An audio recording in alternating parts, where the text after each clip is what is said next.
Hey everyone!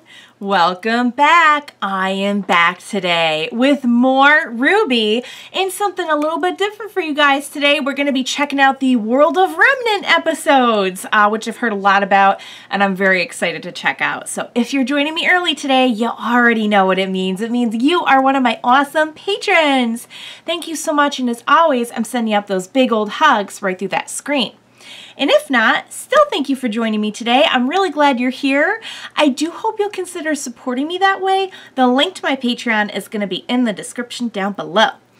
So I don't know much about the World of Remnant episodes, other than that they're just kind of a really great way to world build, to get a little bit more into the details of how the RWBY verse works. So beyond that, I'm guessing they're just going to be like short little info bites. I was able to find most of them on Crunchyroll, but it's kind of weird because like they're not all on Crunchyroll, so I'm going to be kind of splitting between Crunchyroll and YouTube. But I do have them. So I'm just going to go ahead now that I'm on the other side of Volume 2. I've reacted to the soundtrack. That's kind of where I'm at filming this, and I have not yet moved on to Volume 3. I'm going to go ahead and check these out and hopefully learn a lot more about the wonderful world of RWBY. So what do you say we go ahead and get started? Let's go.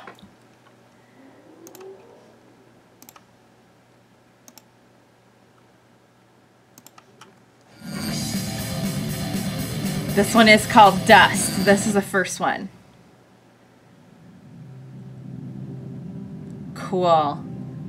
Very cool.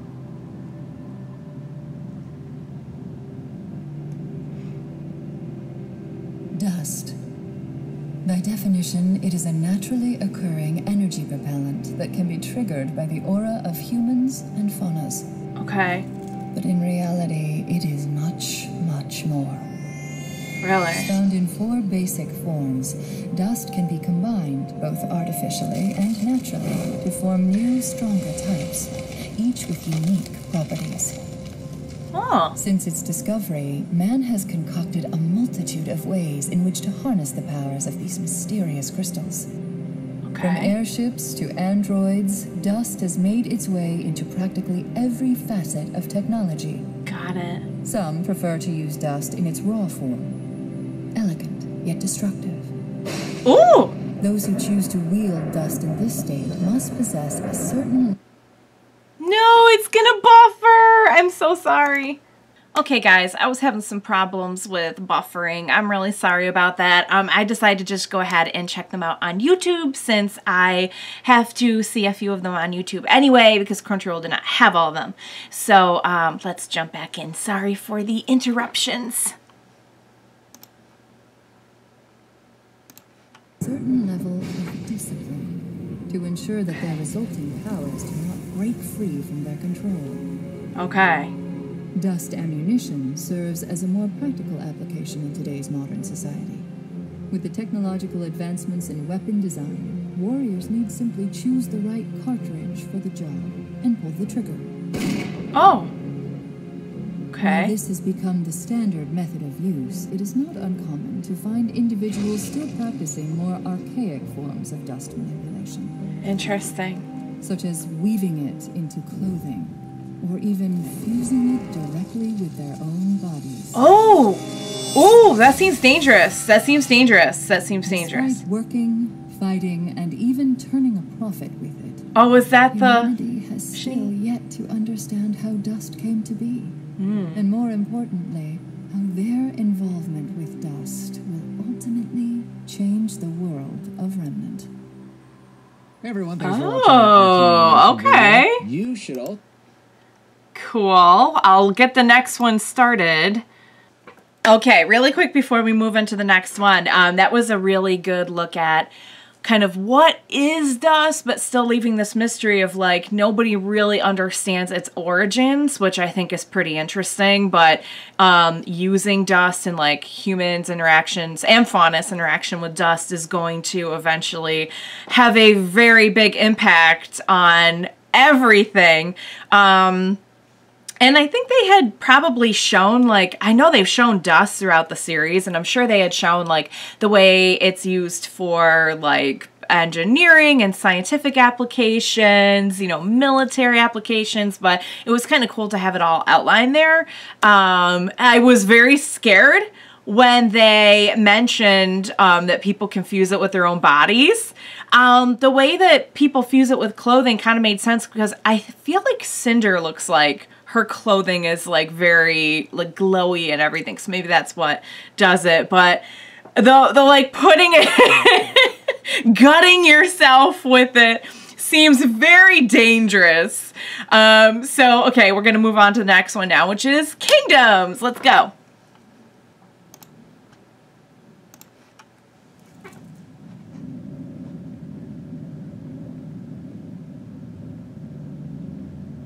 This should be good. The world of Remnant is a dangerous place, particularly for man. In the countless years that humanity has roamed the planet, civilizations have grown and fallen, but 4 have withstood the test of time. Okay. Atlas, Mistral, Vacuo, Vale. We're in Vale. These 4 kingdoms, with the help of natural barriers and human tenacity, have proven that they have the will to survive. Each kingdom has a governing council to represent the people and their needs. Okay. Next comes the military. While most kingdoms only call on its citizens to serve when needed, others find it important to be prepared.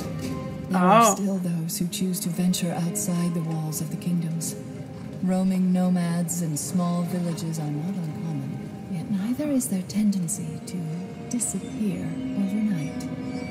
Lastly, the Huntsman Academies. These institutions' sole purpose is to train the next generation of huntsmen.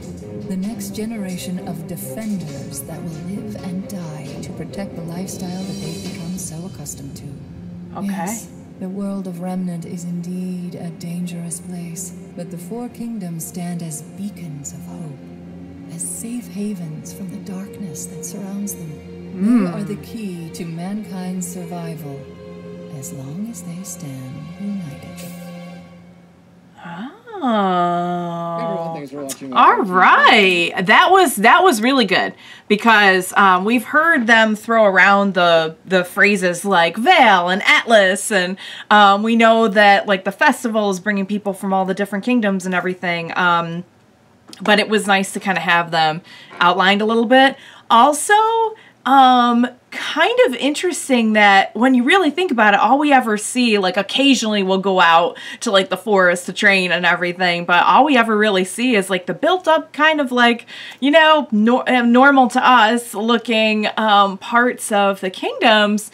But when you really think about it, there's 4 kingdoms and a whole lot of like just wilderness and stuff around the kingdoms. The kingdoms, like they were saying, kind of rely on human tenacity and ingenuity and everything to keep their way of life going, but it almost kind of seems like there's a lot more of the rest of the world than there is of mankind, you know.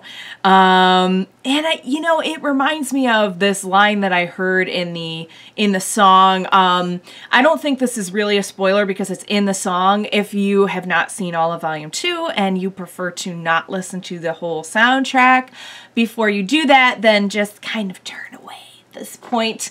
But there was a song, I think it was actually the theme song, on the soundtrack that said, you know, what are we doing in this war exactly? Like, we thought we were the heroes of this, but it kind of feels like we're just pawns. So them talking about kind of the mysteries of the outside worlds, beyond the kingdoms kind of makes me wonder what is the real story and history of this whole world, not just of the kingdoms. Interesting stuff, guys. I'm really glad I'm checking this out. So let's move on to the next one, which I will get the name of in 1 second. Okay, the name of the next one is Grimm. Let's go.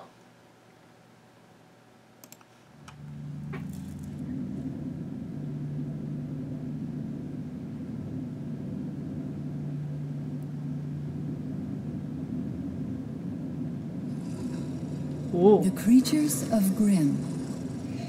A ravenous, destructive force that covers the majority of Remnant. Majority. While often referred to simply as Grimm in the common vernacular, these beings serve as the greatest foe to mankind.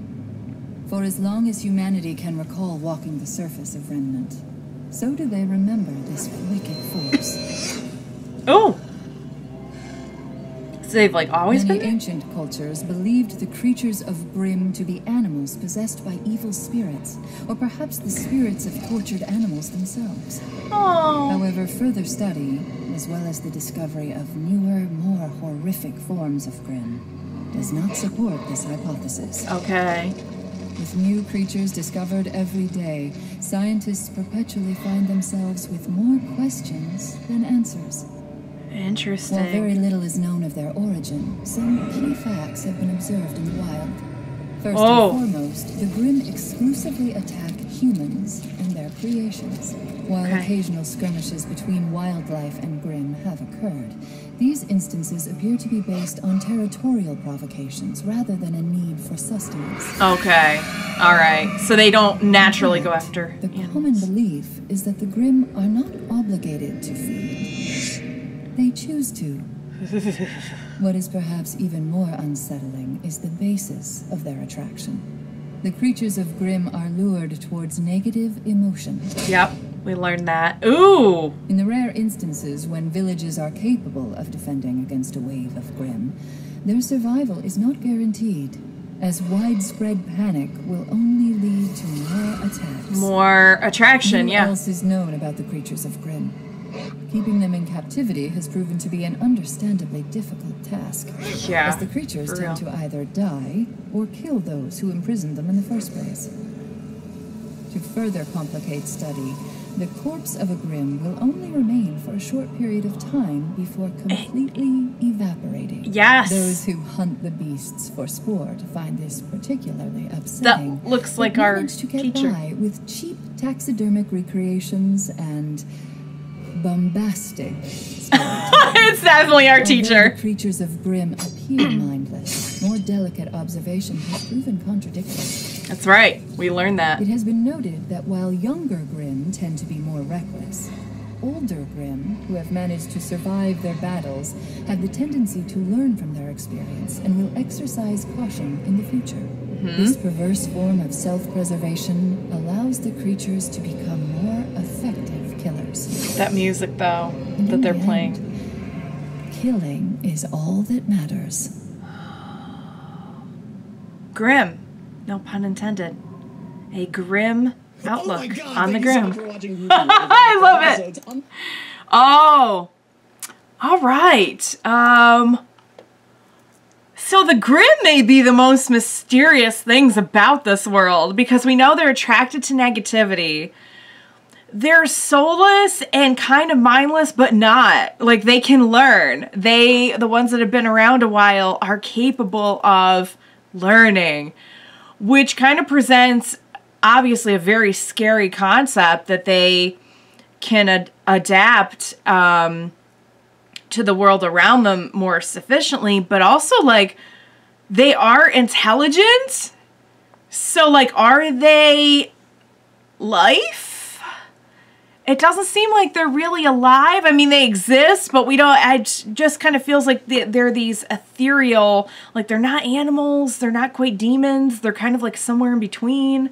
We don't know where they came from. They've just always kind of been around. Nobody really, you know, unlike, for example, dust, which we just learned about, you know, it seems like dust, while they don't know its exact origins, they can study it. They know how to use it. They know how to harness it. It's pretty quantifiable. And with the Grimm, it seems like they just can't really get to the bottom of it. Very, very, very interesting. I'm so curious to see if we'll ever find out what Grimm really are or where they came from. I don't know. Don't tell me. Don't tell me. I'll get there. All right. So let me go ahead and load up the very last World of Remnant. Let's go.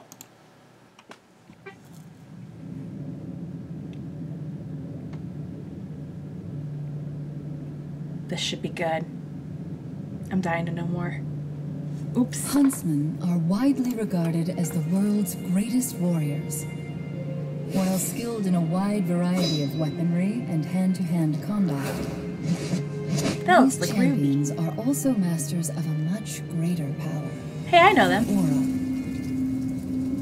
Aura is a manifestation of the soul, a life force that runs through every living creature on Remnant, whether they are a meager shopkeep or a renowned knight.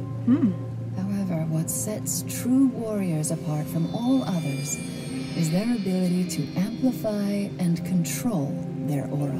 So we all have Aura it. is They all have primarily used as a defensive mechanism, passively coating the wielder in a protective force field. It can protect a combatant from what would normally be a fatal blow. It does not, however, make the user invincible. Okay. As they receive more and more damage, their aura reserve will deplete. If this happens, all the fighter will be left with is his resolve. Oh! When a fight turns gruesome, a warrior can also rely on their aura in a different manner. Really? How so? Semblance is a term used to describe the projection of aura into a more tangible form. For some, this could be the ability to control objects with telekinesis. Okay. For others, it could mean superhuman strength. The power associated with a wielder's semblance is completely unique. With enough training and focus, a user's aura can turn them into something much more than just a man. Interesting. Oh, okay. I have a few things to say about that. So before I move on and talk about all of this, I just want to say a few things that stood out to me about that. So Aura, we know we learned about a little bit with Pyrrha and John, right? That's kind of where we first got our little lesson on it. What's really interesting to me is that, so when Pyrrha unlocked John's aura, we saw her like kind of deplete a little bit of hers, right? That's kind of what happened. And here they said like after attack, after attack, after attack, like eventually you will deplete your aura. So it's not just, it is a part of you and everyone has it, but it doesn't seem like it's a limitless. It's kind of like energy. If you use up all your energy, you're going to have to, you know, do something, rest, eat, whatever to get it back. So it's kind of a scary thought to think that like if you're in a battle and you've depleted your aura, you can't protect against like a fatal attack. You know, the way that Pyrrha kind of, I'm assuming because we saw her kind of go like, oh, after she unlocked John's aura back in like volume 1, you know, you probably don't want to go around doing that a lot, depleting your aura if you're like in a battle profession. So like, interesting. Okay. That one was very interesting because I knew like your aura was kind of like the energy emanated from your soul. And I know that somebody had actually told me, that your aura, or one's aura, like we all have these, right? That would be so cool. I wish. One's aura is really linked to them personally and their personality, which they kind of went over here because we can see that in like the way that they were talking about Blake's semblance. You know, she can create like a shadow clone of herself that takes the hit while she runs away and everything. So it's kind of an interesting highlight of that. I think that each semblance, like everyone has an aura, but it takes a lot to really amplify it and hone it, and use it as a semblance in battle. So your semblance is kind of like directly linked to your personality, which I think is really cool. So those were great. I'm very glad that I checked them out. It's all stuff that I think we've covered throughout the volume, but sometimes it's just nice to have it laid out as opposed to kind of used in a sentence, you know? Like if you can have both, like if you can have the dictionary definition and have it exemplified, I think that solidifies the concepts for me. So I'm really glad I checked that out, you guys. I know many of you had said go ahead and check it out, either if you're going to watch it like throughout the season or volume or whatever, or at the end. I chose to do mine at the end. I will probably do that again for volume 3 unless there's something really like, whoa, no, you need to stop and watch that first. So just, you know, clue me in. But that's kind of my plan, is to sort of do the soundtrack and the Remnant episodes after the volume, and then I can kind of be like, oh, okay, all right, I remember that, okay. So very, very fun stuff, guys. This serves as my last volume 2 related thing that I'm doing. After this, I'm jumping right into volume 3. I am told that volume 3 is amazing and all the volumes get better as you go on, which I think was exemplified by volumes 1 and 2. Because I really love volume 1, but volume 2 is where I was like, oh, just RWBY, take me away. Take me away into your magical world. So yeah, I'm loving this show. It's, in case you can't tell, I'm having a blast, and it's like one of my favorite shows now. So you guys, here we go on volume 3. I will see you there. I hope you enjoyed watching along with me today. This was very fun. Thank you so much for joining me today. Please be sure to join me next time. We will watch volume 3 and beyond together. Bye for now, guys.